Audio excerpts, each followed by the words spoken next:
जरा सोचिए, साल 2050, एक ऐसी दुनिया जहां रोजमर्रा के काम इंसानों से ज्यादा मशीनें कर रही हैं। सड़कें बिना ड्राइवर वाली गाड़ियों से भरी हैं और आर्टिफिशियल इंटेलिजेंस यानी एआई हमारी सोच से भी कहीं ज्यादा स्मार्ट हो चुका है। आज के इस विश्लेषण में हम एक बहुत ही दिलचस्प और निष्पक्ष चर्चा करने वाले हैं। एक एथिक्स प्रोफेसर की नज़र से हम ये डिकोड करेंगे कि क्या भविष्य की ये शानदार तकनीक हमारे लिए सब कुछ आसान बनाकर एक स्वर्ग बनाएगी, या फिर हम मशीनों पर इतने निर्भर हो जाएंगे कि ये एक खतरनाक डायस्टोपिया बन जाएगा। तो चलिए बिना किसी देरी के इस पूरी डिबेट की गहराई में उतरते हैं। तो इस पूरे एक्सप्लेनर का सबसे बड़ा सवाल यही है, क्या 2050 एक तकनीकी स्वर्ग होगा या एक भयानक डायस्टोपिया? हम सब अक्सर यही सोचते हैं ना कि रोबोट्स और सुपर इंटेलिजेंट एआई हमारी जिंदगी को कितना आसान बना देंगे। लेकिन अगर हम थोड़ा दार्शनिक और नैतिक नजरिए से देखें तो हमें रुककर सोचना होगा कि इंसानी वजूद पर इसका असली असर क्या होगा। क्या मशीनें सिर्फ हमारी मदद कर रही होंगी या हम पूरी तरह से उन पर निर्भर होकर लाचार हो चुके होंगे? यही वो मुख्य बहस है जिसे आज हम सुलझाने वाले हैं। आज की इस चर्चा में हम 6 मुख्य बातों पर गौर करेंगे। सबसे पहले एआई और हमारी रोजमर्रा की आदतें, फिर मानव शरीर का विकास, रिश्तों का भविष्य, लाइफ एक्सटेंशन और अमीरी गरीबी का बढ़ता फासला, तकनीक पर पूरी तरह निर्भर होने का खतरा, और अंत में भविष्य का कंट्रोल किसके हाथ में होगा। तो आइए पहले विषय से शुरू करते हैं। भाग 1, एआई और हमारी रोजमर्रा की आदतें, यानी जिंदगी का पूरी तरह से ऑटोमेटिक हो जाना। आज एआई हमारे लिए क्या करता है? सिर्फ कुछ सवालों के जवाब देता है, राइट? लेकिन 2050 तक ये हमारी जिंदगी के हर छोटे बड़े हिस्से में शामिल हो जाएगा। अब यहाँ एक बहुत बड़ी नैतिक दुविधा है।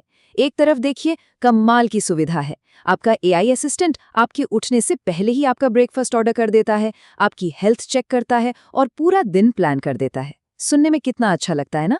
लेकिन दूसरी तरफ इसकी एक बहुत भारी कीमत चुकानी पड़ सकती है। आपकी निजता, आपकी प्राइवेसी पूरी तरह से खत्म हो सकती है। जरा सोचिए, जब एआई सिर्फ एक असिस्टेंट न रहे बल्कि आपका बॉस बन जाए, बड़े पैमाने पर नौकरियां जाने लगें और हर जगह कैमरे आपकी निगरानी कर रहे हों। सवाल ये है कि क्या हम थोड़ी सी सुविधा के लिए अपनी आज़ादी का सौदा कर रहे हैं? भाग 2, मानव शरीर का विकास और कैसे हम बायोलॉजिकली पीछे जा रहे हैं। जब दुनिया पूरी तरह से ऑटोमेटिक हो जाएगी, हवा में डिलीवरी ड्रोन होंगे और स्मार्ट शहर हमारी हर जरूरत पलक झपकते पूरी कर देंगे, तो हमें अपनी जगह से हिलने तक की जरूरत नहीं पड़ेगी। लेकिन क्या आपने सोचा है कि इसका हमारे शरीर पर क्या असर होगा? ये किसी साइंस फिक्शन फिल्म जैसा लग सकता है, लेकिन विज्ञान इसकी बहुत ही चौंकाने वाली भविष्यवाणी करता है। शुरुआत होगी हमारे स्क्रीन टाइम के बेतहाशा बढ़ने से। इसके बाद हमारा शारीरिक मूवमेंट लगभग खत्म हो जाएगा और इसका फाइनल रिजल्ट क्या होगा? भविष्य में इंसानों का शरीर बेहद कमजोर हो जाएगा और स्क्रीन देखने की वजह से आंखें बड़ी हो जाएंगी। मतलब तकनीक सिर्फ हमारे आसपास की दुनिया को ही नहीं बल्कि हमारे शरीर के ढांचे को भी बदल रही है। अब इस बात पर जरा गहराई से सोचिए। जब इंसान अपनी याददाश्त और दिमाग तेज करने के लिए अपने अंदर माइक्रोचिप्स लगवाने लगेंगे, तो इंसान और मशीन के बीच का फर्क ही धीरे धीरे मिट जाएगा। ऐसे में हमें इंसान क्या बनाएगा? अगर हमारी यादें, हमारे विचार किसी मशीन द्वारा कंट्रोल या इन्हांस किए जा रहे हैं, तो हमारी अपनी चेतना का क्या होगा? ये एक ऐसा सवाल है जो किसी को भी बेचैन कर सकता है। भाग 3, रिश्तों का भविष्य और हमारी ये नई वर्चुअल दुनिया। क्या आप एक ऐसी दुनिया की कल्पना कर सकते हैं जहां लोग असली इंसानों से ज्यादा मशीनों पर भरोसा करें?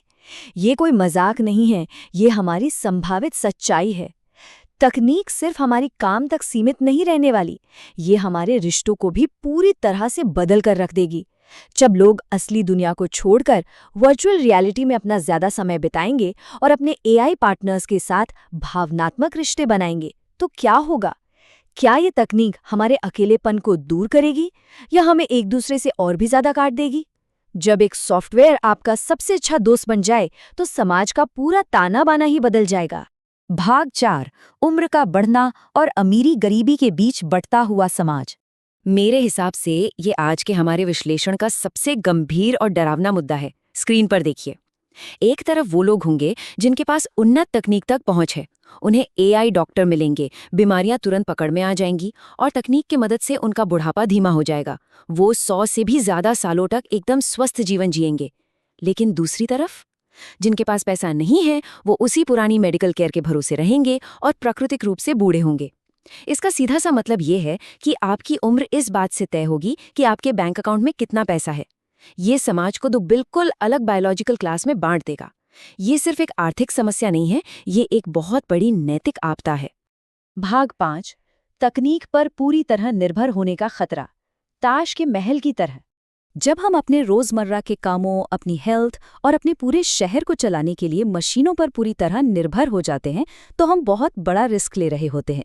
सोचिए, अगर ग्लोबल इंटरनेट बस कुछ घंटों के लिए पूरी तरह बंद हो जाए तो क्या होगा? पूरी दुनिया का बुनियादी ढांचा ठप पड़ जाएगा। अगर किसी हैकर ने उस सुपर इंटेलिजेंट एआई को हैक कर लिया या फिर मशीनों में एक के बाद एक खराबी आने लगी तो हमारे स्मार्ट शहर सेकंड्स में थम जाएंगे। और अगर हमने क्लाइमेट चेंज पर ध्यान नहीं दिया तो ये प्राकृतिक आपदाएं इस पूरे सिस्टम को तहस नहस कर देंगी। ये पूरा सेटअप ताश के महल की तरह है, एक छोटी सी तकनीकी खामी और सब कुछ जमीन पर। भाग 6 भविष्य को कौन कंट्रोल करेगा? हमारा अंतिम फैसला। तो हम इस नतीजे पर पहुंचते हैं कि इन तकनीकी प्रगतियों का दो तरफा असर होगा। जी हाँ, तकनीक जिंदगी को बेहद आसान बनाएगी, बीमारियां खत्म करेगी और हमारे काम करेगी, लेकिन साथ ही ये हमें अंदर तक बदल देगी, बायोलॉजिकली भी और सोशली भी। इस एक्सप्लेनर को हम इस गहरे सवाल के साथ खत्म करते हैं। क्या इंसानियत तकनीक को कंट्रोल करेगी या तकनीक इंसानियत को कंट्रोल करने लगेगी? याद रखिए, हर सुविधा की एक कीमत होती है। अब ये हमें तय करना है कि क्या हम उस सुविधा के बदले अपनी आज़ादी और अपना इंसानी वजूद दांव पर लगाने को तैयार हैं। ये एक ऐसा सवाल है जो आपको सोचने पर मजबूर कर देगा। हम आगे भी ऐसे ही अहम विषयों पर चर्चा करते रहेंगे।